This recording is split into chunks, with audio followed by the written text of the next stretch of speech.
Good evening, guys. Welcome back to my channel. This is going to be Ravens Vision Board, the free agency version, I guess, Volume 2. Once again, Jake Hallett, Femi Ayamadejo, you guys, I want to thank you all personally for joining in here, getting a little bit of a late start. We're going to take a look at the Ravens free agents, and then as well talk about some of the guys that maybe that we think they should target in free agency from across the league. Jake, thanks for joining me. Once again. Do you have any guys that you feel more strongly about that we should bring back than maybe others do? Do you have anything that you think kind of outsources the importance that most people assign to guys like, Linderbaum, Likely, Dre'Mont Jones, whatever? Yeah, off the top of my head, the obvious ones are Linderbaum. The one we were just talking about, I'm curious to see what the Ravens' defensive scheme and like roster management does with how do they value the two high safeties and what their role is for Kyle Hamilton going forward? Are they going to play him more deep, more up at the line? And that all kind of factors into what do you do with Ardarius Washington? Because I think he is an absolute tone setter. He makes big plays. We were talking about the Russell Wilson hit, the Christmas game last year, 2 years ago, where he had that fourth and goal stop. I just think that's a quality that not a lot of guys have. He just shows up in big moments. So I'd love to bring him back. Yeah, for sure. You think that's what I was asking pretty much is you think that you have a more weighted, stronger opinion about him than most other Ravens fans do, is what you're saying. Yeah, definitely. How about for you, Femi? Do you have anybody that you feel stronger about that maybe other Ravens fans don't? I do, but I'd like to hear what you think first. I mean, I think I feel equally strong about a lot of guys. Like I think like the guys that I'm going to name are core contributors and guys that I think in a down season still showed up and did the best they could while still, not having Nnamdi involved. And, everything revolves around two guys on this defense. It's Kyle Hamilton and Nnamdi Madubuike. And to have one of those guys gone, it was massive. And I think guys did the best they could. But we all know that the trenches makes up for a lack of athleticism and poor defensive calls on the back end. A pass rush it evens everything out. And I think not having Nnamdi was huge. But let's set that aside. We're going on to 2026. I really love what Coach Minter did in LA, watching a lot of that video, watching some of the video that you've put out on your All 22 stuff, Derek. So let me get to the thick of it. Linderbaum has to come back, in my opinion. There is an alternate world where I could make a case for Connor McGovern. He's the number 2 rated free agent at the center position. Someone else experienced. Yeah, plays for the Buffalo Bills. And there are 2 other teams that one made the Super Bowl, the other lost in the divisional round, that basically revamped their whole offensive line. That's the Bears and the Bills. I'm sorry, the Bears and the Patriots. Apologies. So I don't want to live in that world, but if I'm forced to, I'm pretty certain that we can still make things work. But I have Linderbaum at the top. I have Dre'Mont Jones and Awuzie as my next 2 most important guys. I have Kolar. Kolar, Stout. Yeah, Kolar, Stout, and Huntley. And if you said, hey, like who's the number 1 and 2? Let's just all agree Linderbaum is number 1. Like I think that's a universal agreement, right? That's ubiquitous. Let's just set that aside. But I can make a case for Dre'Mont Jones and Awuzie to be equally important. One guy's in the trenches and the other guy's on the back end. And no corner on this defense played more consistently than Awuzie did. Yeah, and so I know that he's had injury stuff in the past, but I think you can get him probably on a 2-year deal for somewhere between 6 and 12 million. I'm sorry, an annual 6 million, 2-year deal for 12 million. But I know it's possible that somebody's going to throw something bigger at him because you just know how corners are hard to find, and he played really, really well. So who knows? But those are the 2 guys. I think Dre'Mont is very underrated. He came in immediately, and his energy and his adaptability to play inside and play outside, to rush the passer, to bring energy. He's a leader, right? And he plays with a certain kind of Ravens type swag that he just walked in the door with, so that's hard to replicate. And you know what you're getting with Dre'Mont. I look at him as a 3-year, 30 million, 2-year, 20 million guy. He's going to average $10 million a year, in my opinion. And he's worth every dollar. Did you know what his salary was last year? I thought it was around 10. It wasn't? Unless I did my research wrong. Yeah. His salary, let me get to his, and I could have incorrect information here. I think he signed a 1 year, $1 million contract with them. But wasn't he For didn't he come over from Titans. Tennessee? Yeah. Yeah. Oh, so when he came from Tennessee, he wasn't traded to Tennessee from Seattle, or he wasn't like I don't know the mechanics of that, how that happened. But Yeah. anyway, I don't want to take us off that edge, that ledge No, right now. it's But applicable because it's an indicator of it's 8 million. So I'm missing an 8 in there. It was okay, 8 million. Yeah. okay, all right. Had to be wrong. So okay, But good. All right, so 10 million sounds about right to me. yeah, I mean they were able to get quality veterans here. It didn't work out with Jair, obviously, but it did with Dre'Mont and Awuzie. I think we kind of talked about it a little bit on the last show, and you mentioned it here a moment ago. For the quality of defense that we put out there, over the entirety of a 17-game season, for Dre'Mont to play that well, Awuzie to play that well, it really stuck out. Those guys played at a high level on a defense that was underperforming, I think. Yeah, no, Awuzie was the 14th rated corner in PFF. You know what I mean? So that just tells you something. We had a top 15 corner on our team that quietly just did his job, and he missed, was it a game or two because of the netting issue in Cincinnati, which is absolutely freaking ridiculous. But it doesn't shock me. It's Cincinnati, dude. Trash. Ha! cut that out. No, I'm kidding. No, you don't got to cut that out. I think of Sam Weish and his famous, you don't live in Cleveland, you live in Cincinnati. But yeah, I think those, I think there's a safeguarding element with some of those veterans. Like maybe as you or Jake said it, what you're going to get. I mean, I'm really talking about on the defensive side of the ball, but I think it applies to Linderbaum as well. With some of those guys, what you're going to get. Maybe they have a high floor, to use a draft phrase here. The first two parts of Ravens free agency, we all know is Lamar and the contract, and then whatever the Ravens know or suspect is going to happen moving forward with Madubuike, right? Because that drastically changes things. If Madubuike, I don't think anyone would give him the suggestion to retire, because then he forfeits his salary for 26, if I understand it right. Right? Is that correct? That correct. Is. So that will not happen. Even if he medically is going to be unable to play, there'll be some type of way that the Ravens try to push that down the road. I certainly hope that he can. For him personally, I'm glad his contract is guaranteed. Imagine having a mortgage payment or other bills because you signed that contract, and then suddenly your health is changed so dramatically. So I'm glad his contract was guaranteed. $26 million, I think, was the guaranteed portion. Yeah, and by the way, I did some cap math. I'm happy to dig into it a little bit in regard to how the Ravens clear some cap space. But I am cautiously optimistic that he's going to play this year and he's going to be healthy. So, and I'm not just saying that because I want to be cautiously optimistic. There's more to it that I can't really share at this moment. But I feel and once again, this is me gathering information from different sources that I have.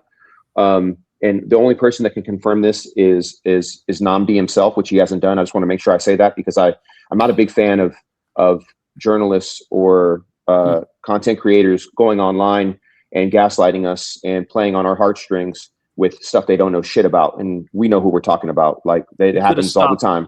You could have stopped that sentence after journalist, and I would have been happy. You already know. You live here, you already know. And so I've made it my life mission as a content producer, creator, participator, media personality to go scorched earth on these assholes when they run their mouth on shit they know nothing about. I am here for it, and I will do it. I will torch them. And that's why I like being around you, because I don't have to. Yeah. I don't have to be the bad guy. No, it's okay. It's always been my role everywhere I go, so that's nice. Hey, I'm bringing justice to a place that has gotten lawless. And as a former player, I want current and former players to be included in the shit that they make up. You know what I mean? And the bottom line is that they exactly. And when they start quoting and making things up, just say, hey, look, just say you're creating content around what you want to happen or what you think is going to happen. Don't say you heard or you were told, and then never quote the person you're talking about. Like, you don't talk to Lamar. I know this. You mean anonymous sources, right? It's anonymous sources, but it's even more than that. It's even more bold than anonymous sources. It's actually saying so-and-so wants to go play for so-and-so. Right, And right. they're saying it, and it's never been said. It's never been heard. And so, I just think it's really important that we're respectful. And to bring it back to the point that I was making is that I am making it very clear here that I have not spoken to Nnamdi about him being cleared. Like, he has not said that to me directly. What I'm saying is that as I gather information and I look at some of the cryptic things that he's put out on X, and then I'm also talking to other people, I am triangulating optimism that he'll be back. That's the most direct way I can say it. I think that's how we all feel, with less, opportunity to talk to people who would be 1 or 2 degrees removed, obviously. But we'll get an idea, I guess, in free agency, but really we'll get an idea once we get through the draft. If we skipped on, I like in the SP Bulls, we skipped on a defensive tackle heavy draft last year, in my opinion. Yeah. And so if we did that again, that'd be a pretty strong indication as what the Ravens, think, how the Ravens think it's going to work out, right? That graphic is wrong. That's what I was referring to. I put 1 million in there. That should be the 8 million or 9 million. I think the reason why I like Dre'Mont so much, getting back to that a little bit, is when he played in Seattle, he was very linear, and he was listed at 280. And I felt like when he played in Seattle, you could see that he was 280. And I don't mean that he was slow. I mean, he was very powerful. And but then in Tennessee and even in Baltimore last year, I would have guessed 263, 265. Yeah. There was a suddenness and an agility that was there that I didn't notice as much. Maybe it's the jersey. Guy goes from wearing 55 in Seattle to 41 for us. Those thin, numbers. Maybe it just looks quicker. I don't know. He would be, for me, I agree with you. If him and Awuzie could come back, I think that'd be fantastic. So go ahead.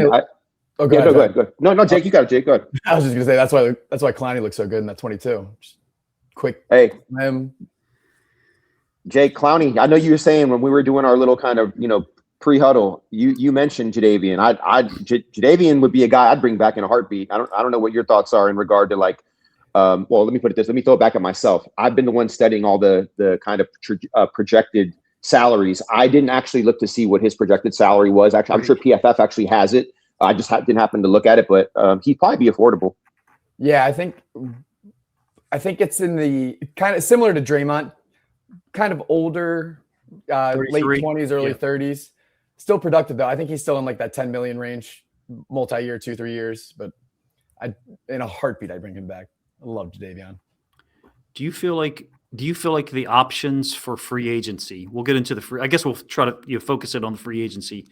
Do you feel like the options for offensive line for free agency are as strong as maybe the collective defensive side? Because I know, having hired a defensive head coach and a young offensive coordinator, there are some people concerned. I'm not one of them, but there are some people concerned that we're not going to focus on, the offensive side of the ball enough. I feel like that's really surface level analysis, or even below surface level.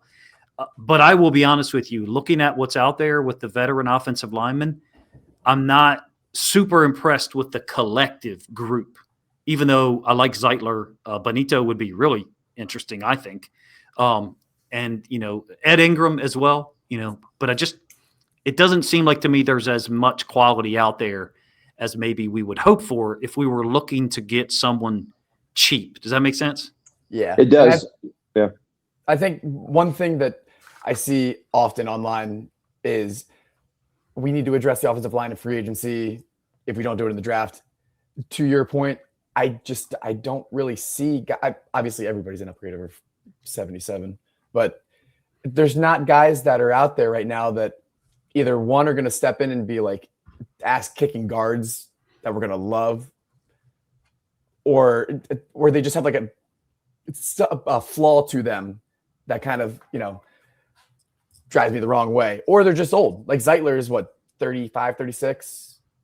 Benito's another guy who's older, injury history, you got to factor those in.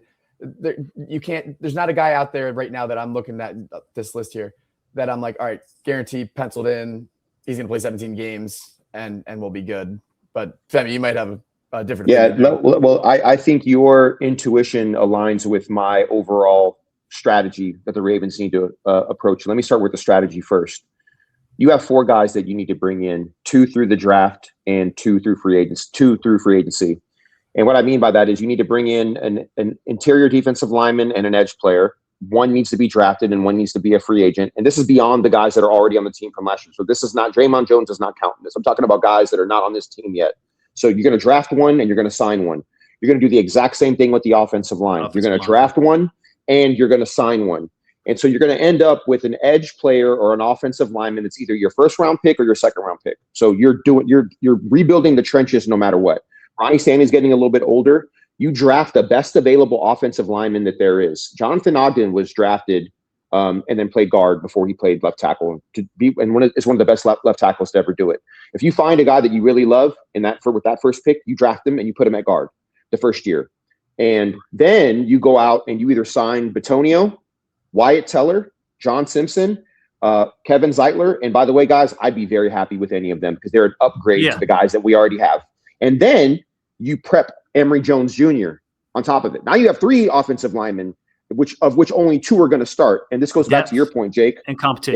If someone gets hurt, one of those other guys is going to be available, right? So this is why you have to have a multi-pronged approach for both positions through free agency and the draft. And so when you ask me how I feel about all this, I feel great about what's available because they're better than what we have. And they're the right guy at the right price. And so for me, just to talk about the offensive line, right, without getting distracted by the other things that we're talking about in regard to free agency, I think Wyatt Teller, Joe Bitonio, John Simpson, Emory Jones Jr., who's on this team already, Kevin Zeitler, if we can get 2 more of the guys that I named, I think I said John Simpson 3 times, I'd be over the moon. And then you look at what Coach it's Alford, right? Is it Alford, the offensive line coach, right? You look at what he's done with the guys that he had in Atlanta. I mean, Atlanta was like a top 10 unit, and like no one can really tell me any of those guys' names. Like right now off the cup, maybe one of you guys could, but no one off the street could. But look at what they did as a unit, as an offensive line, right?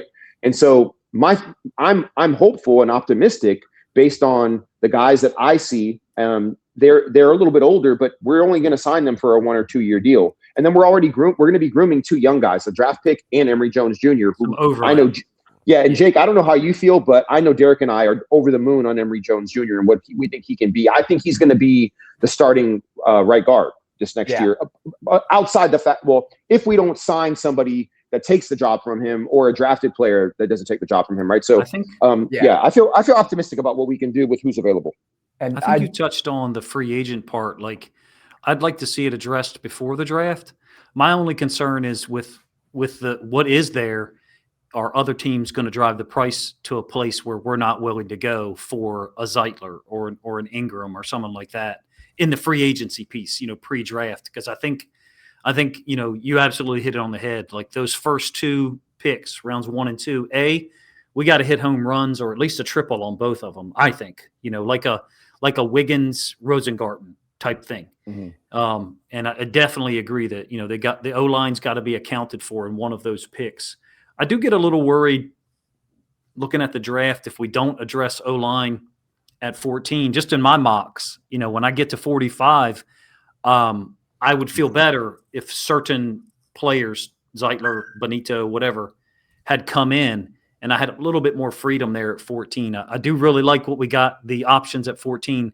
Whenever I do my mock drafts, I'm like, man, this is great. That there's 6 guys here I'd be happy taking, but I don't want to be forced to take a guy at 14 offensive line wise, if we haven't addressed things in free agency. So hopefully they're able to get that Linderbaum and, another free. There's no reason why we can't get it done. Looking at what the Bears did, we talked about it last time a week ago. Looking at what the Bears did, a year ago or 11 months ago, it's entirely possible to rebuild your offensive line and level up 2 or 3 levels in one off season. There's no reason why that shouldn't be our expectation for Eric Decosta, but we have not done that the last 2 years. We have not. That's reality. One guy I mentioned last week, Mekhi Becton. Come to find out, he what's offensive line coach's name again? Alford. Alford, right? Alford, Coach Alford? yeah. Ledford. He was Ledford. Yeah, Ledford. I said Alford. I said Alford the first time. My bad. Sorry, I was Yeah. muted. Ledford was Mekhi Becton's offensive line coach at Louisville when he was there. So we do the deep dives into connections and seeing like, oh, you know, Minter's coached this guy here and there, whatever. There's an option right there. And I think we were talking about like, you know, potential cap casualties. He's a guy that you could offer a 5th round pick or a 6th round pick, get him for, I think, you know, $8.5 million. And there's, you know, check that box, problem solved right there. So just another avenue that the Ravens could pursue. Safeguarding, you know, our choices at 14 and 45 is, you know, I mean, some of the, you know, what you had sent me, Femi, you know, via email, some of the veterans that would immediately, I think, in free agency, raise our floor as a defense, well, as a team, but like the Leo Chenal thing. I know we're talking about offensive line, but like when I looked at your list of what you sent me, I was like, man, Leo Chenal is a badass football player. Who he is. You watch film of him, he's annoying as I don't know what to go against, because you're like, how is he making that play on first down? And then he's doing this on third down, something totally different. He's just, you know, so there's some guys out there that I think if they're smart, put us in great position at 14 and 45 when we do, you know, get to the draft. Yeah. Real quick. Go ahead. I don't know if you guys saw the interview. Decosta did a podcast with Aaron Donald and I guess his agent or something. Just reading between the lines, it seemed like Emory Jones has that left guard job. It's his to lose. Just the way he spoke about him, like I think he said, you know, they're really, really excited about him, his upside and this, that, the other. But you know, if that's their plan going forward, and you only have to worry about the one guard spot, like you guys were saying, you bring in a veteran guy for competition, a guy who can start, a capable starter, and then you draft one. Might not have to do it early. Femi, like you said, if there's a guy there at 14 left tackle, bump him into guard, and then when you know you move off Stanley eventually, swing him back out. You know, that's a great option. Yeah, for sure. Out that way. That's my thought. That's my thought. Yeah. I think that you know, this is all about rebuilding the trenches for me. And I know that Leo Chenal is an off-ball linebacker, but the front seven they do trench work. I mean, they do. Everyone's got a gap. Everyone's got a responsibility. And so Leo Chenal jumped off the page to me, Derek, when I started doing my analysis of like, if I could have, let me just real quickly just recap for everybody that maybe is catching. Yeah. Well, 5-6 million. $5 or $6 million. I mean, that's what he's projected at, you know what I mean? And obviously in my little world, you know, Boya Mafe too, you know, I thought would be, you know, a great guy too. You and I have talked about him numerous times, and I know you love him from Seattle. You know, he's going to be closer to probably, you know, $12 million a year. But I think that with the way that I structured the Ravens cap, and I think this is important because people are going to wonder, like, well, where's all this money going to come from? Remember, the Ravens are $22 million under the cap right now. Right. So if you restructure Lamar, you add 32.5. Yeah, you add 32.5 million. Okay, let's just cut Cooper Rush right now. So now you have 55 million. So you have 33 plus 22 with Lamar and Cooper. You then either look. This is me playing GM. I'm not saying this is what's going to happen. No, I'm not even saying. Well, some people are going to get upset. Some people are going to get upset when I say Lamar Humphrey could get cut, but you could just also give Humphrey a pay cut, which you could retain $8 million from that. Justice Hill, in my opinion, has been a luxury. He hurt his neck last year. Obviously, you know, everybody other than probably Zay Flowers was down last year. Derek finished the year strong, but it was still down from 2024. But I think Justice is probably somebody that if we can save $4 million, I think it's a great move. Broderick Washington, another $4 million we can save. So now my cap is right around $70 million. And when I do all the cap math, you know, this is with re-signing Linderbaum, Dre'Mont, Awuzie, Kohler, Stout, and Huntley. These guys are all back, and you still have some room to play. And I go and I sign Bitonio to a 2-year deal. It's going to be an $8 million deal, so $4 million a year. Mafe would be a $10 million deal. This is the cap hit. I still have room to go get Mike Evans. We still need that big X receiver, right? You sign Evans to a 2-year deal, $9 million on the first year of the cap hit. And then you go sign Leo Chenal. and you still basically end up with like a $500,000 left, right? Now, this is me imagining how I would create space and how I would deploy it. Same And thing at the that Chiefs point, just did. Same thing the Yeah. Chiefs just did. Yep. And when you do that, you basically plug all the holes, in my opinion, because let's keep in mind, Simpson is going to be a free agent, so you can't expect him to play backer next to Roquan. I think Buchanan just had a devastating knee injury. He's not going to be ready till halfway through the season, and he won't even be 100% till the following season. And you believe in him. He's still going to be a piece down the road, but he's a young guy. In the interim, you sign a Leo Chenal to a 2-year deal. You get a veteran guy that can do everything, sideline to sideline, is really intelligent, Chenal can play both. Well, from what I've seen, Bolton is their Mike, it's set to the field, and Chenal would play Will, but Chenal moves around. I I've look seen at him rush him the as a passer. guy. Yeah, Seen him do everything. Yeah. I feel like he's a guy who could play Mike or Will, depending on an injury situation. I like it all. First of all, it has to new contract for Lamar has to happen. The Chiefs I did write this down in preparation. I think the Chiefs was a $78 million cap hit for was what he had. Pat Mahomes. Yeah. And I think they created 44 million, 45 million. 43, 40. Yeah, exactly. Yeah. And, so for us, if we could get, that's the nature of the business. It's not, personal about these guys, Broderick Washington, Marlon Humphrey. This is what every organization is having to do. Not every org. This is what probably a third of the league is having to do every year, would be my guess. Figure out ways to save another, 12, 14, 20, in this case, 32 million, and reinforce the roster through free agency and the draft. That's what we're talking about here. And so I think it's good discussion. Number one, I think it's realistic, especially I'm a huge Marlon Humphrey fan. I say it up front, and I think the film, mostly backs it up. But at times this year, it wasn't good for sure. But, I wouldn't have a problem with the Ravens trying to keep him and lowering that cap hit if possible. Does that include void years? I guess, Yeah, I think might have been Rod Woodson during Super Bowl week was talking about Marlon and the year that he had, and how it might have been like a technique thing, just in his point of view. Like mentioned something about playing like on the back hip as opposed to another technique, but he's productive. He is always around the ball.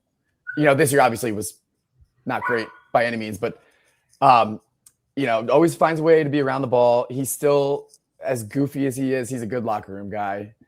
But to that point, like you guys were saying, he's got to take a pay cut, unfortunately.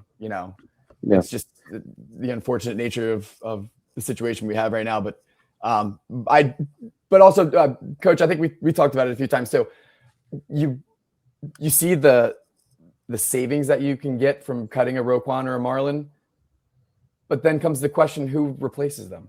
The depth. You're making a problem even more of a problem. So, it's an interesting game that they have to play this offseason. But I'm with you guys. I think Marlon stays, and hopefully he turns things around with Mentor in the building. Yeah, Roquan, you can't get rid of Roquan. That's insanity in my opinion. Maybe you try to ask him to take a pay cut too, but you probably don't even do that, to be honest. I mean, if I have to choose between Roquan and Marlon today, I'm taking Roquan today. But like I said, there's a universe, and we can do all these alternate, universe plans where, you keep both, you lose both. Obviously, there's worlds I want to live in and worlds I don't. But people are having the discussions. I think the discussions are helpful and thoughtful, because that way, when people hear these things, it's not the first time that they heard it. I mean, there's definitely I can make the case if I look at the DB room in general. I can see a universe where if they're able to bring back Awuzie, and looking at the draft and free agency, not that Marlon is easy to replace, but he's more easily replaced at this time period than Roquan is. I feel like Roquan is the leader, the kind of more the heartbeat of the defense. He's the spoken leader. He's the locker room leader. And I think his play would look more like traditional Roquan with a guy like Leo Chenal involved.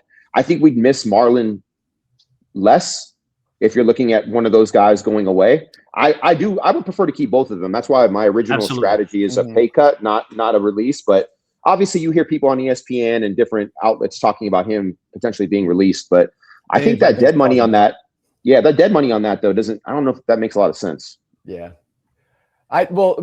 When we traded for Roquan, I think he's been lacking a Robin to the Batman. I think last year somebody was talking about how it seems like he's covering up for the other inside linebacker a lot, whether that's in coverage or just trying to like find their positioning on the field. And that's when they benched Trenton Simpson and they put in it was like Christian Welsh or somebody else. But to your point, that's exactly why a guy like Leo Chenal, or if you look at potential cap casualty guy, you bring back Patrick Queen on the cheap. I wouldn't be, Is he gone? Like I've heard rumors about that. Yeah, is it possible based on his contract? I don't know if you guys have looked at it. I haven't studied it, but is that like potentially? There's definitely been rumors flying around. I'll look it up real quick, but go ahead if you guys want to. I think the thing for us with the linebacker spot, and I think Femi, you kind of started to go in this direction, as far as being replaceable. And I don't want to have to replace either of them, certainly not both. So in my mind, that doesn't happen. But this draft to me has a glut of late second round to early mid third round corners who are going to be on the field next year. And a lot of really good corners in this class. I'm not saying that, there's 20 corners that are going to be, Pro Bowl guys. What I'm saying is they're going to start in the locations where they get selected. And I think that am I saying there's, 8 first round corners? No, I feel like that second and maybe even third tier of corners in this draft is quite deep. And I think that, you certainly feel like you could get a good, young, talented corner at 80, right? We go 14, 45, 80. Is that right? I think so. I know we're not talking about the draft necessarily. That's not the focus, but, I do love the trade back options. If we handle things in free agency, if we're able to handle things in free agency, then I really love the trade back options to like a, 23, 25, somewhere in that range. But I agree about that. Marlon would be the guy who looks like you could replace easier. That's not the really word I want to use at all. I think he's primarily playing like in the slot now too. Finding an outside boundary corner is a lot harder than finding a guy who can play nickel. Yeah. I love that. I know everyone's going to talk about the Mike Macdonald scheme, and everyone's going to try to recreate it. Well, we do play. We are going to be playing, maybe cousins or half brothers, versions of the same defense, I think. And when it comes to known passing downs, 3rd and 8, unless you get a Leo Chenal or something, a talented will linebacker, we're probably in dime. We're probably in dime with Hamilton as the dime and Marlon as the nickel or someone else as the nickel. And when you look at what they were able to put out there on passing downs, Witherspoon as the nickel, Emanwari as the dime, it's very easy for me to look at that and say, well, that's Marlon Humphrey and Kyle Hamilton if we handle some other spots. It's not fashionable to say that Humphrey and Hamilton equal Witherspoon and Emanwari right now, but as far as the longevity of their careers and the film that they've put out, I think our guys are just as good. Mm-hmm. Yeah, no, I agree. I mean, like I said, it makes your job a lot easier when you make your job's a lot easier when you got a pass rush. Yep. Right. All of a sudden, the back end guys are running 4-2 and they're stuck like glue. When you got a pass rush, right? But the minute the quarterback has 3.5 seconds, it's like everyone's running 4-7 at corner and 4-8 at safety, and they're not playing any type of matchup zone coverage. They're just dropping into space because people just get open. You know what I mean? It just makes everyone look bad. And I want to make sure I say this, and I want to articulate this the best that I can. The utility that you get from having a good front 7 and a good front 4 that can pass rush is multiplied in regard to the benefit that the back end gets. The front seven does not get the benefit equally when you have good coverage guys. It doesn't trickle uphill. Right. It rolls downhill, meaning that the front seven are up the top of the hill and the back end is at the bottom of the hill. The utility doesn't go this way, but it definitely goes down this way. And if it does go this way, it's half the impact. You know what I mean? You're going to have to really work hard to get that water to go uphill. You're going to have to create something engineering wise to get that. No, I would agree with that. And I think we want to be good at both.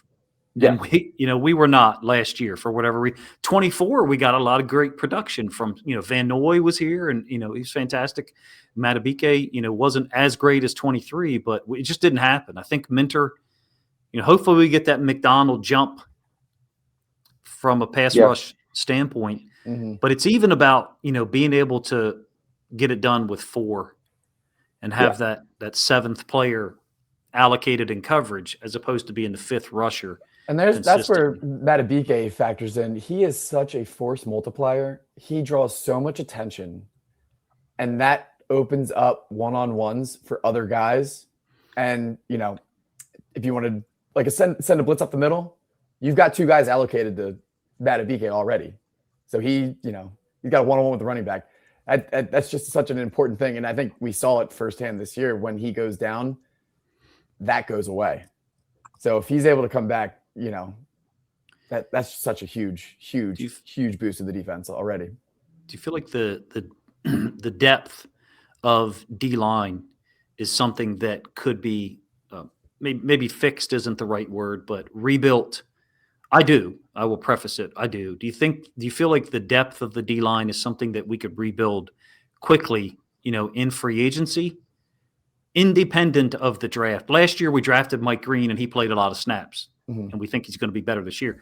But do you think we need the draft to rebuild that? If Matabike comes back and if we can, acquire Boye Mafe's one that Femi's mentioned. I like Arnold Ebiketie, even though he's a Penn State edge rusher. So I understand that there's, but they've put out some great guys there, a number of them. And then I can't pronounce this guy's first name. I think it's Clavon Chasen from the Patriots. Yep.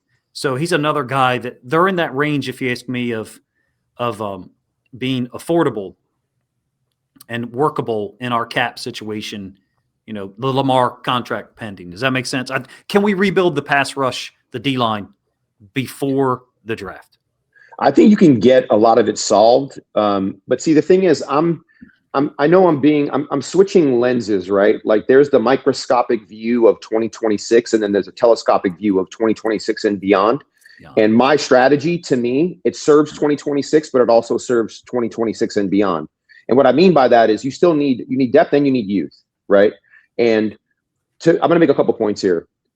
Matabike was, I believe, the most double-teamed interior lineman in 2024. He wasn't in 2023. So more people ate and feasted, like Kyle Van Noy, who had 12.5 sacks, because they were double-teaming Matabike a lot more, right? So with that being said, you're not going to have Kyle Van Noy. You already know that Nnamdi, it's a bit uncertain. And even if he does come back, like how healthy is he? Could another injury occur? Like just because he's back, does that mean he can last a full season? I'm not sure. Right. So I do think that you're going to have to sign a free agent.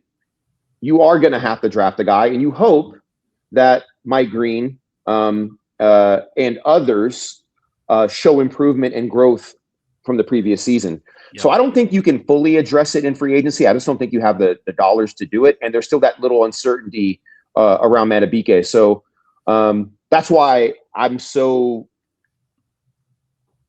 committed to the idea that you're going to sign your top 2 free agents that are not currently on your team are going to be an offensive lineman. It's going to be an interior lineman or edge player. And then you're going to draft a guy at both positions as well. Offensive line. Yeah, because we are thinking about 2026, but we also have to think about 2026 and beyond.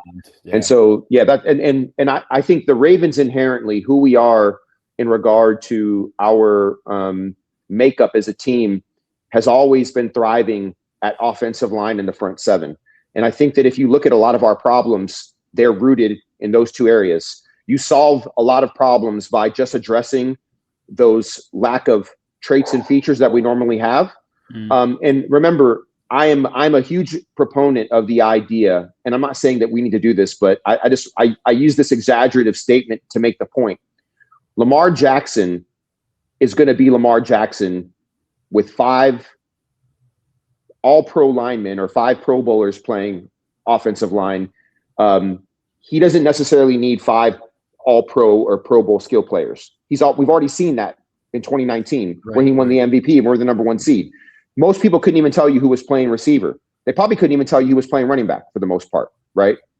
And so the point I'm making is that Lamar did that because he was protected, and when he's protected, when he wants to, exactly, he knows how to use the space, and he knows how to use the time, and he'll find people, because it goes back to the issue that we had with our defense, just too much time, right? When you give people too much time, it makes a decent quarterback look good and a good quarterback look like a Pro Bowler. You know what I mean?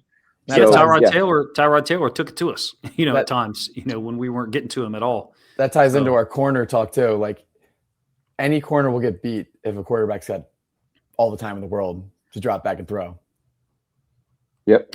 I think I like the Mafe, Ebiketie, Chasen, if I'm pronouncing his last name correctly, as free agent guys, because they are, correct me if I'm wrong, all 4 of them finishing their rookie contract have finished.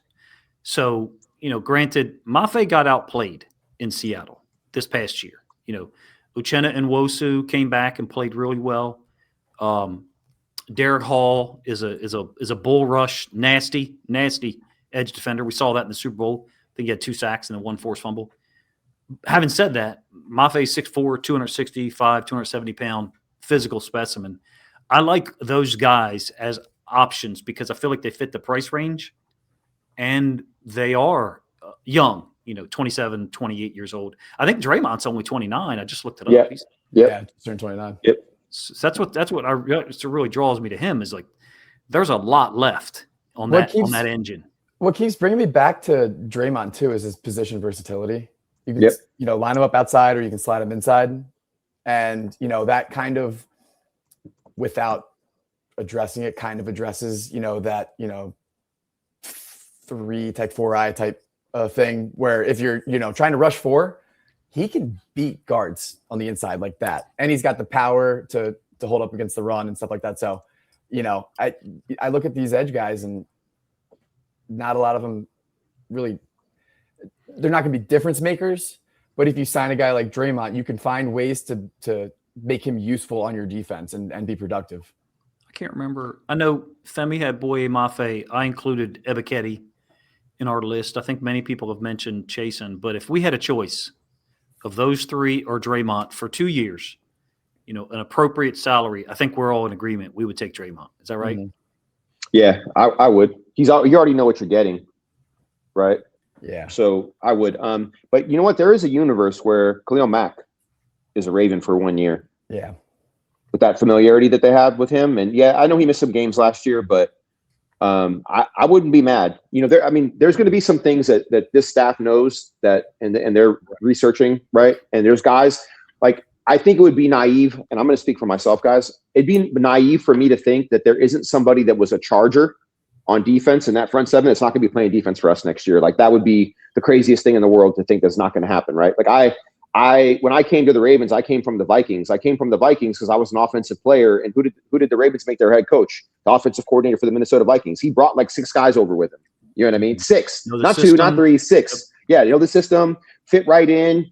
Like, I don't got to coach you up. You can help me coach the guys that you're in your position groups. And if you're smart, you can even help other guys, because there's always overlap between kind of like that second back in the offense, whether it's H, an F, or a Y. Like, they all are doing the same stuff. H, Y, F are all guys. They're all different guys doing the same thing. And so there's that position. There's that position versatility where the nomenclature and verbiage, the letter is different, but it's guys doing the same thing. You know what I mean? And so it's going to happen. And I just don't know, Tony Jefferson, you guys mentioned it. I think it was you Derek. You mentioned Tony. You beat me to it. Sorry. I didn't mean to steal your thunder, but just to give you credit. You brought it up. You mentioned that you'd love to have Tony Jefferson here playing safety. And I didn't even know he was a free agent. So that was totally your call. And I thought it was a brilliant one. Film looks just as good in 25 as it did in 24. And in 20, I mean, I told you guys pre-show, like 24, I think I did a Tony Jefferson video on YouTube and some stuff on Twitter. And I remember I did some, you can go YouTube and search for Tony Jefferson stuff, filter for, the last day, last week, last month. And I was like, no one's done any videos on Tony Jefferson. He just played a badass season in 24. Man, look, 24, he had probably one of the greatest preseason games. It was week 3, trying to make the roster. And he had one of the greatest preseason games ever. And I get it. People are like, oh, he's a veteran. He's playing against, guys in week 3 of the preseason. It's not going to translate. It did in 24. He played really well. And I think last year, 25, he had 4 picks. I don't know if one of you guys wants to look it up, but I'd love to have him move over as a guy who's familiar with the system, highly intelligent, makes plays on the football, gets the ball turned over. It'd be a 1-year thing. It'd be a low salary, I'm sure. He knows the system, knows Baltimore, worked in this organization for a year. I think 2023, he worked as a scout. So yeah, you beat me to it, man. Yeah, he lived in my building. So Kyle Hamilton has lived in this building as well. So there's a lot of former Ravens that live downtown. But Tony Jefferson, you're right. He had 4 picks last year. And so when you look at the Chargers defense, right, like, look, I'm going to say something. I was looking at my watch just to make sure I had the date right. It's February 22nd. I wouldn't be shocked if Tony Jefferson and Khalil Mack are both Ravens. Like, that would not shock me at all. And they fit. You know what I mean? Yeah. So that's intelligent. And if you want to, and I'm sure, one of us will do this. And I'm sure when I get done, I'll probably go look at the Chargers roster to see who all the free agents are. And I'm gonna pick 3 or 4 and go, these 4 guys are going to be Ravens next year because it just makes sense. And I'll lean toward defense because that's who Jesse is. But it's definitely not going to just be defensive guys. There could be some offensive guys here too, by the way, just because they know Jesse. There's a comfort level, and so that happens every year when a coach moves teams. And the higher his role is, if he's a head coach or a coordinator, you're almost guaranteed. Pull. Yeah, more pull, a larger gravitational well. It just brings more guys in, and guys that are free agents are gonna be like, hey, I want to come to Baltimore. And plus, it's not like your Baltimore is some unknown commodity.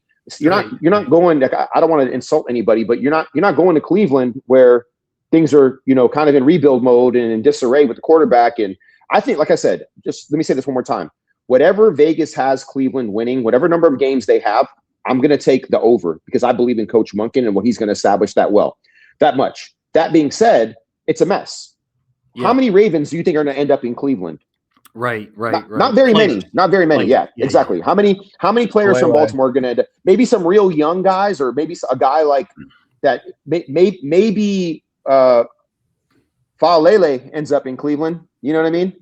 But please, we're not trying to bring him back anyway. But what I'm saying is that hopefully not like a Tylan Wallace. someone that we know is going to be able to give them consistency with the system.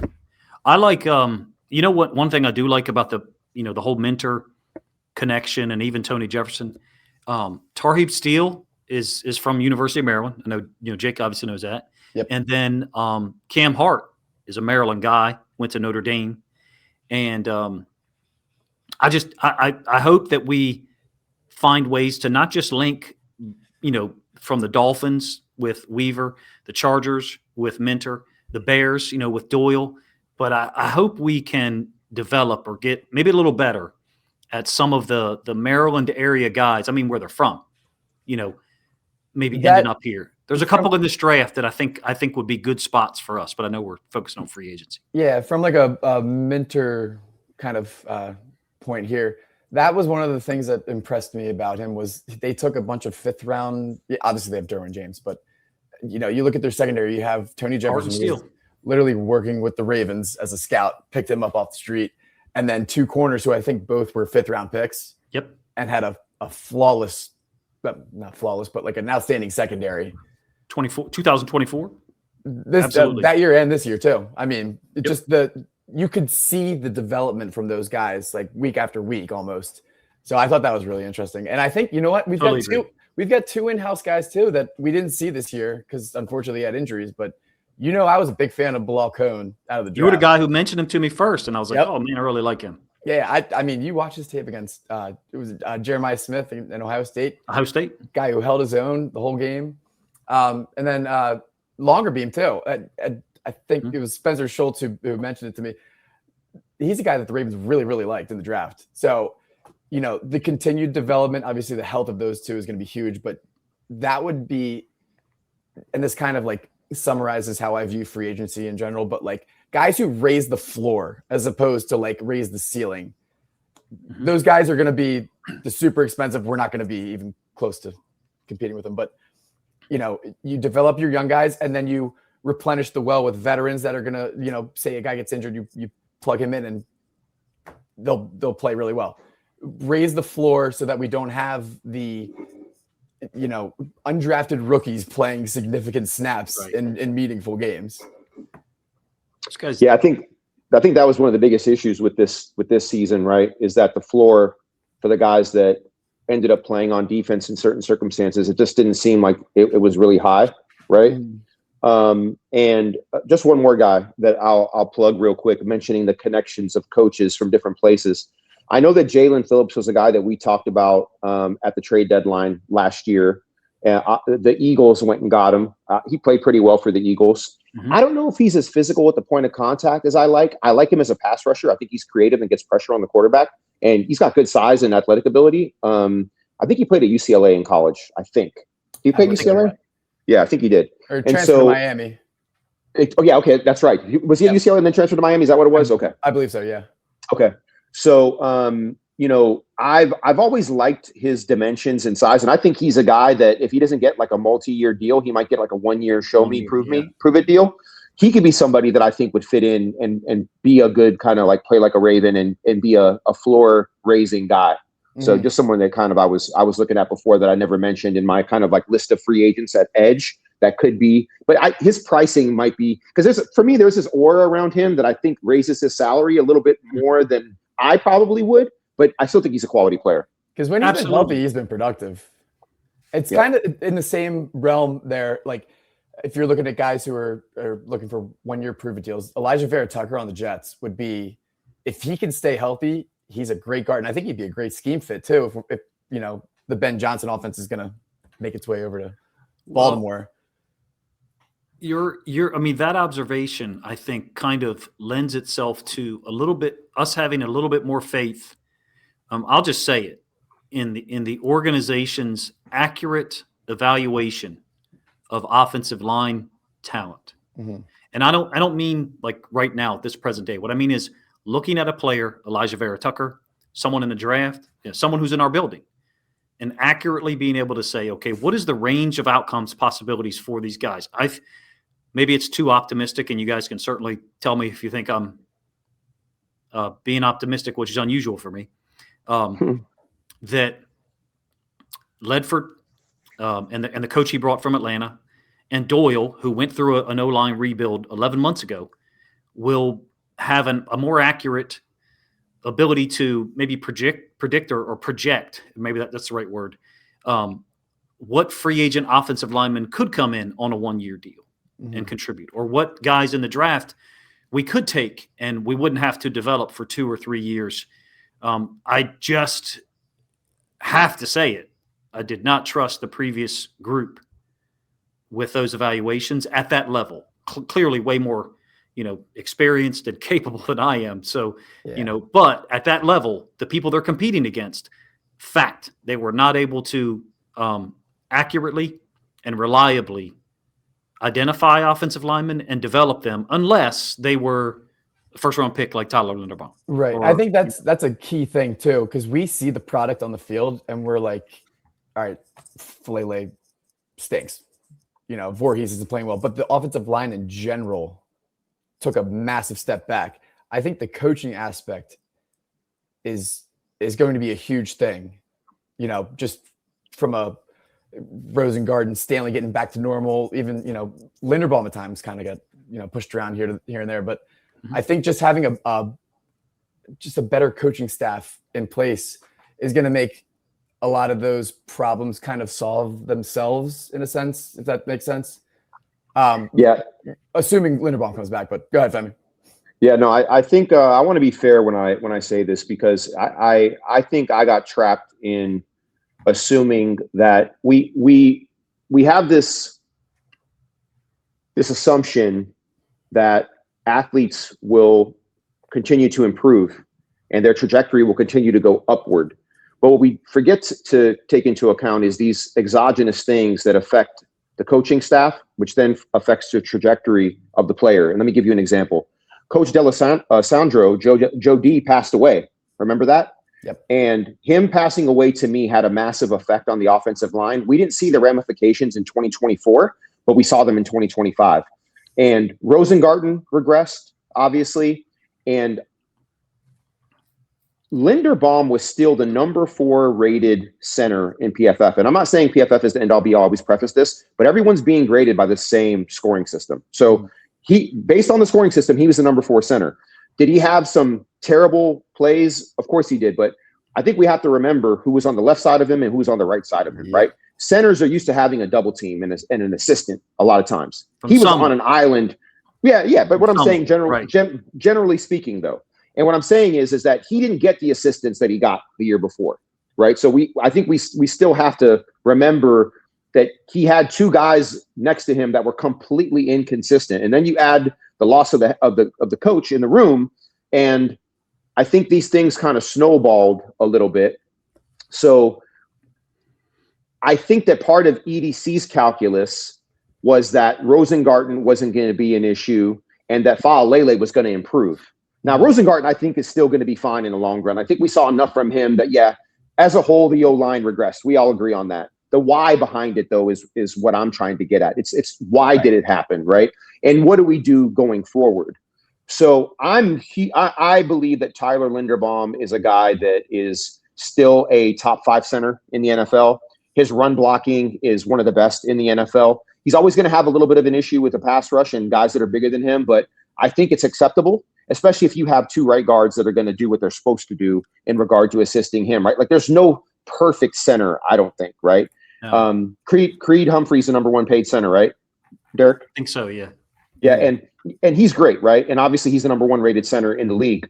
But I will take Tyler all day, every day at 4 years, $80 million, maybe even a little bit more, because of what he means to Lamar and what he means to this offense. But like I said, there is an alternate reality where I can make the case for Connor McGovern and paying him $10 million instead of paying Tyler $20. And then what do we do with that additional $10 million? We put it into another guard or a better guard where our offensive line is then once again refortified. And we both keep making the case about the Bears and the Patriots and what they did with their O-lines, and look at where they ended up. So there are different ways to get to the same place. I'd be remiss if I didn't acknowledge that even I expected progression rather than regression, which then leaves us behind the 8 ball. We're looking at our offensive line depth and we're like, holy shit, what happened? Yeah. I was a victim of the same thing. So I know it's a long way of defending EDC and the staff. I still believe in them, but well, obviously there's a new staff now, so we don't got to worry about that. But to make your point though, Derek, I do think that these younger guys that we have and the offensive line coach that we have now, based on his previous work, I'm really excited about what the future holds. Is a long way of kind of getting there. Yeah.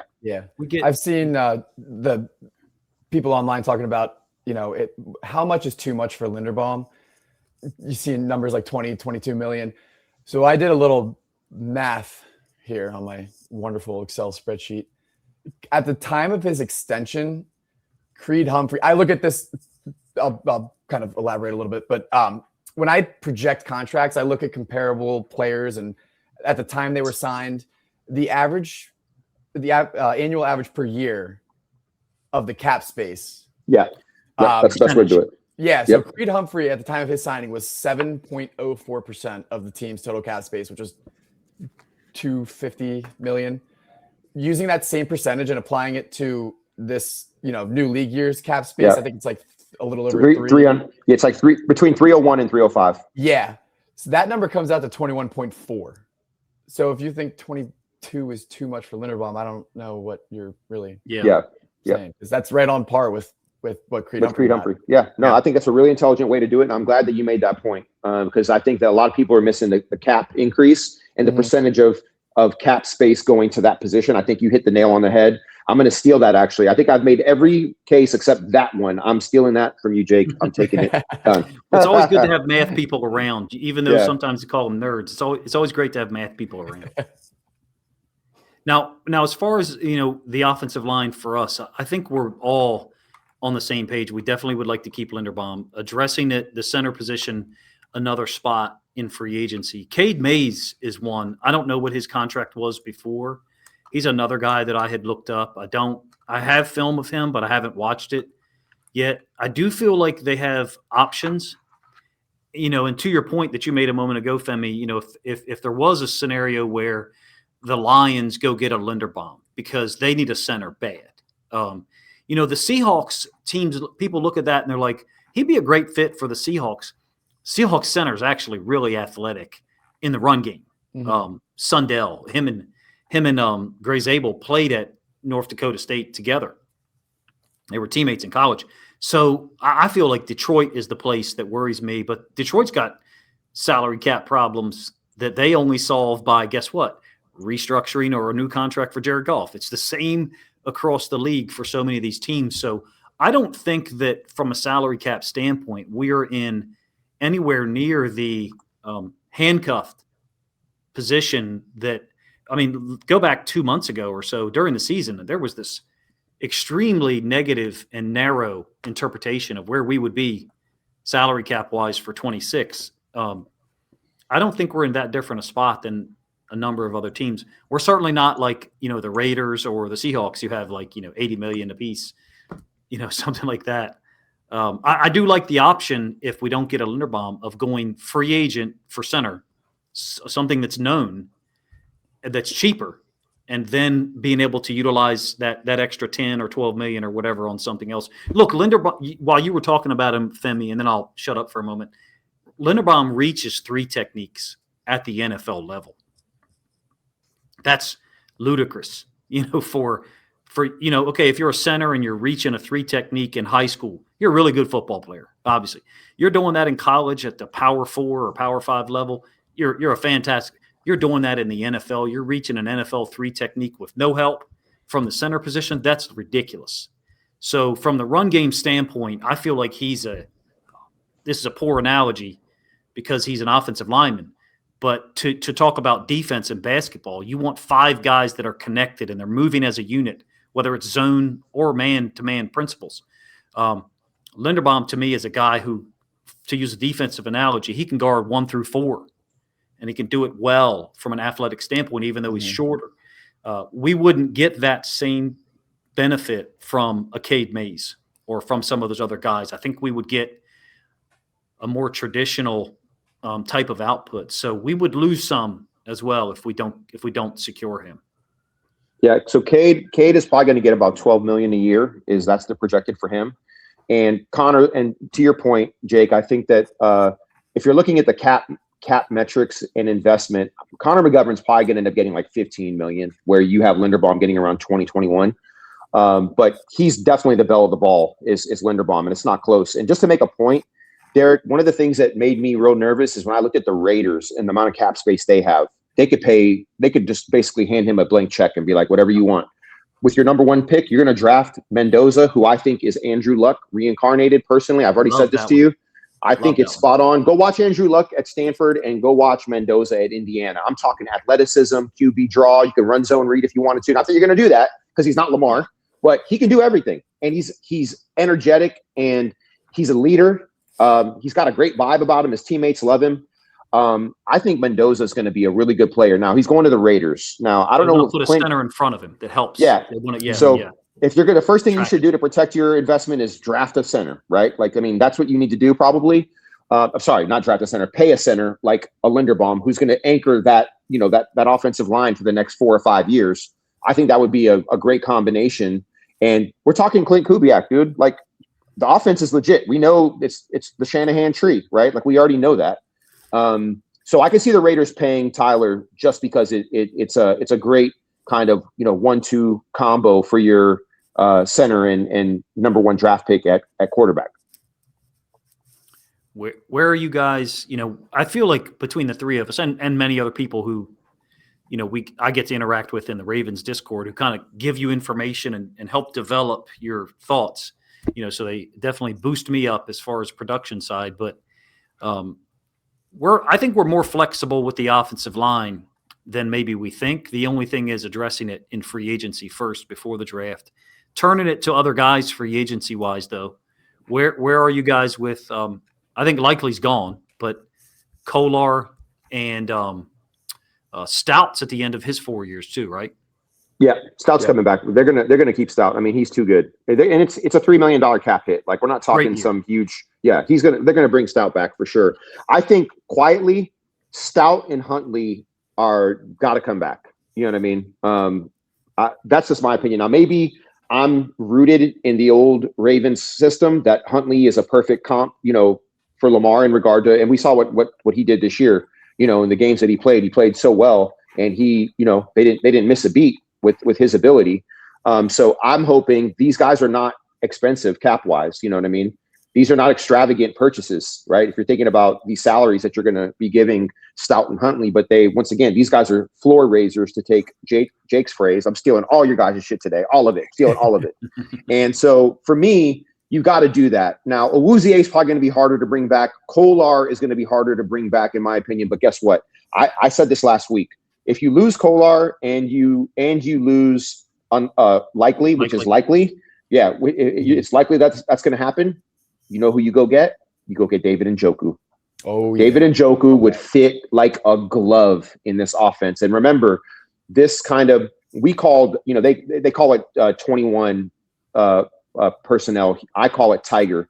When I played in my West Coast version of our offense, that was the Bill Walsh's system. We called two tights Tiger.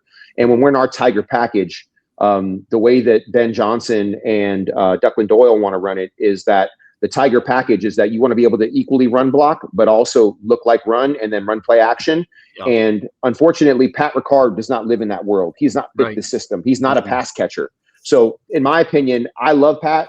He's an emotional guy that you want to bring back because it harkens back to kind of who we were, but we're evolving. This creature is evolving, and I just don't see a role. I don't see a role for him. So that's another guy that you're probably not going to bring back that we haven't talked about, that a lot of fans I've heard mention. But when you run that Tiger package, that 21 package, David Njoku might be a better fit than Kolar in some ways. And I'm not saying that Kolar's ceiling isn't high, because he was a receiving tight end in college. I just think David Njoku is a grizzled vet that we would not miss a beat if we're not able to bring back Kolar. And look, I'm assuming Likely is gone. I'm not going to put myself back in that vulnerable emotional state, hoping he comes back to me. He's not. He's gone, I think. I mean, we heard him say it on John Gruden's podcast. He wants to be number one. He wants to get paid like a number one. And my guess is that behind closed doors, whatever conversation he had with EDC, either the money wasn't enough or they couldn't guarantee that he would be number one. So I don't know what that was, but we know the outcome. We can't see how the math was done in the box, but we see the outcome. And the outcome is they re-signed Mark to protect themselves. And Likely's probably gone based on what we're hearing. And David Njoku, to me, if Kolar's gone, boom, you go get David Njoku right now. Do you have any other guys, Jake, tight end type guys? I do, and this is probably the same one you'll mention. But anyway, go ahead. Well, just to kind of continue that point, the way everybody's up in arms about the Andrews contract, but the way that they structured it, they had the extra cap space at the end of the year after trading Oweh, and they brought on some of his new contract onto last year's cap. He's not as expensive as people think. Everybody $6 million. Everybody looks up at the average annual per year value, and you're like, oh my God, he's getting 12 million, 13 million. Yeah, that's not the case though, because they front loaded it because they had the extra space. Yeah. By the way, before I forget this thought, Patrick Ricard is going to be a phenomenal Cleveland Brown next year, but or New York Giant, or either one. It's one of the two. To your point, because I know how you've mentioned Tyler Huntley a bunch and how important bringing him back is. With those guys, the backups, more depth, raise the floor type deals, you could get guys back or sign guys for cheaper cap hits, but higher incentives. So in the event that, we never want this to happen, but Lamar goes down and Huntley's got to play 4 games, he knocks a couple million incentives wise, add that to his check. So And then one last thing before I let you guys go.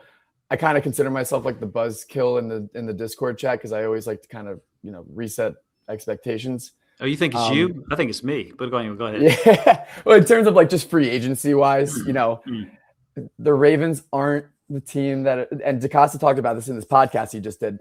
They're not the team that's going to go out and sign a big name free agent outside of the Derrick Henrys of the world.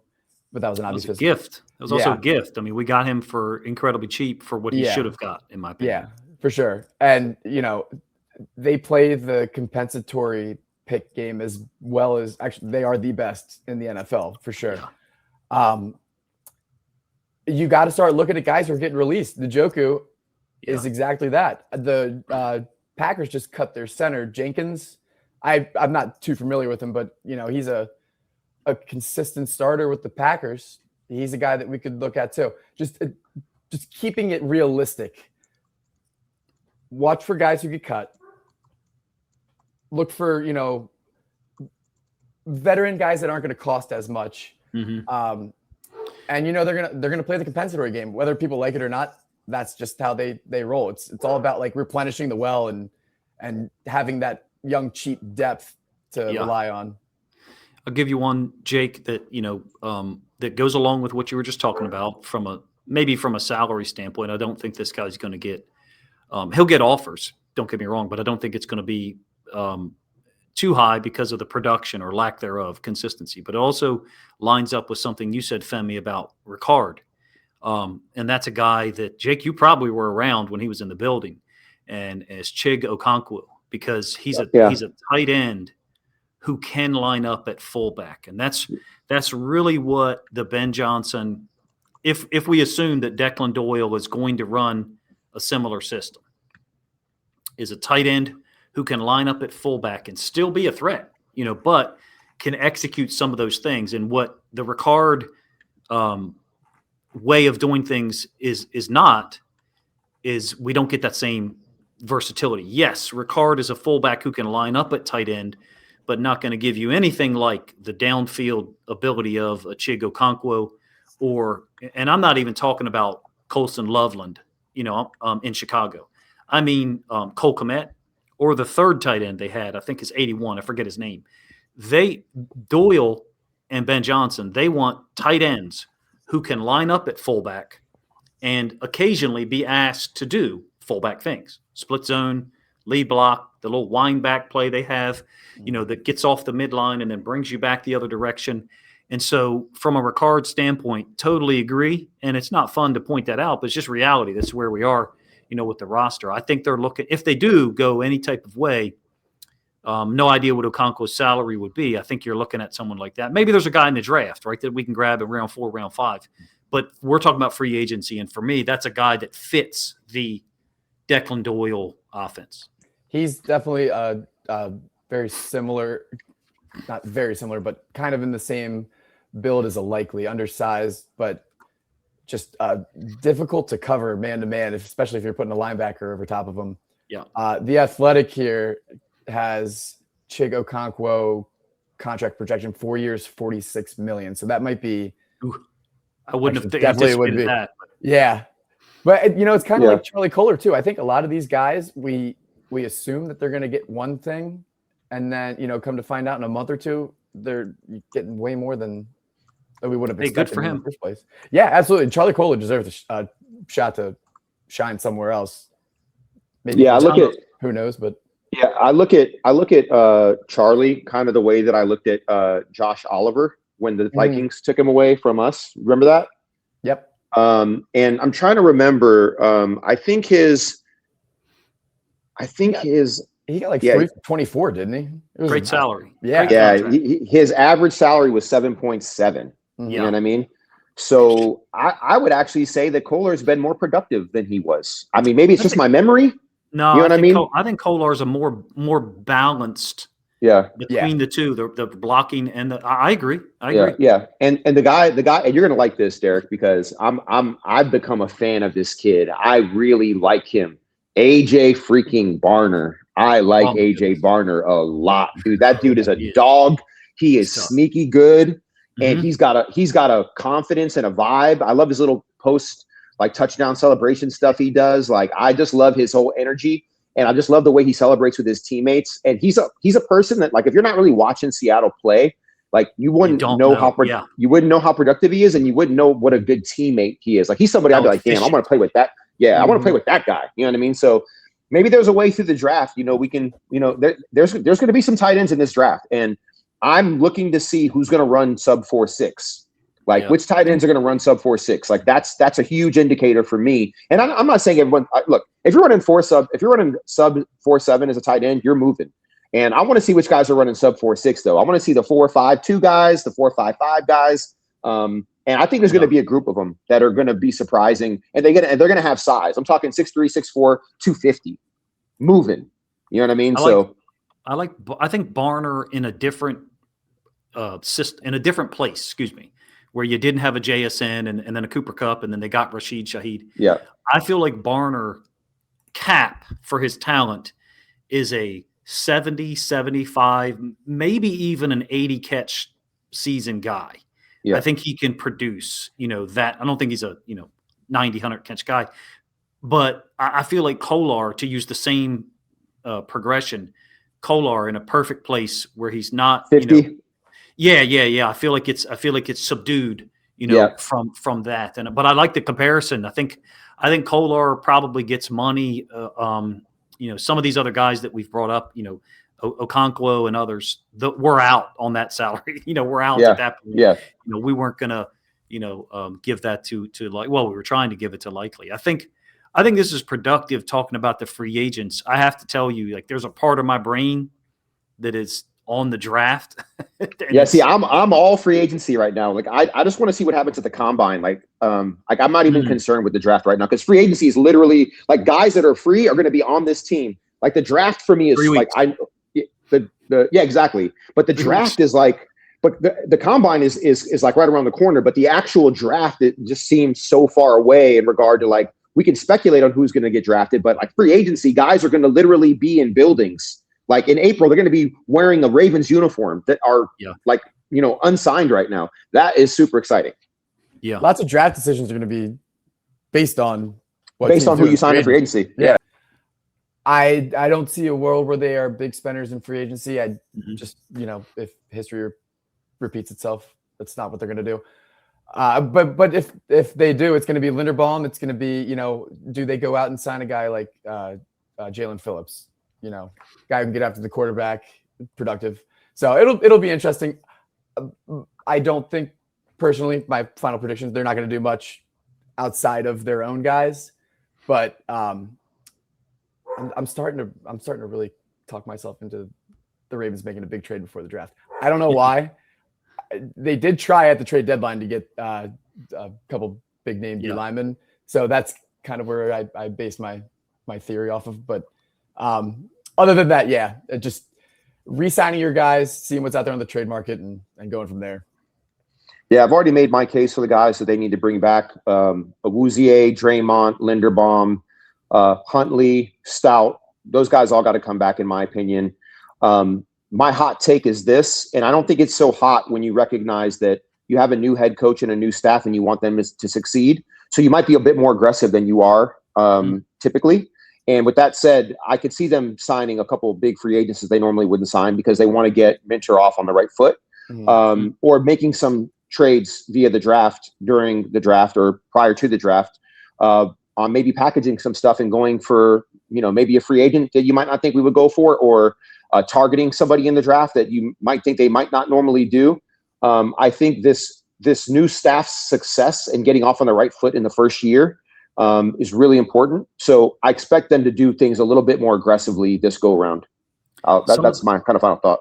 No, along the same lines, is with the draft piece, some of the options that we have. I hope our simulations include the possibility of trading for guys with 1 year left on their deal.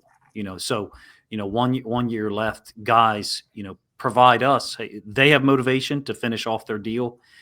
Number one, and number two, we want to use them to try to win a Super Bowl. I don't think we're certainly not in the same place as the Raiders, the Seahawks, some of those other teams. I think the Chargers have a lot of cap space as well.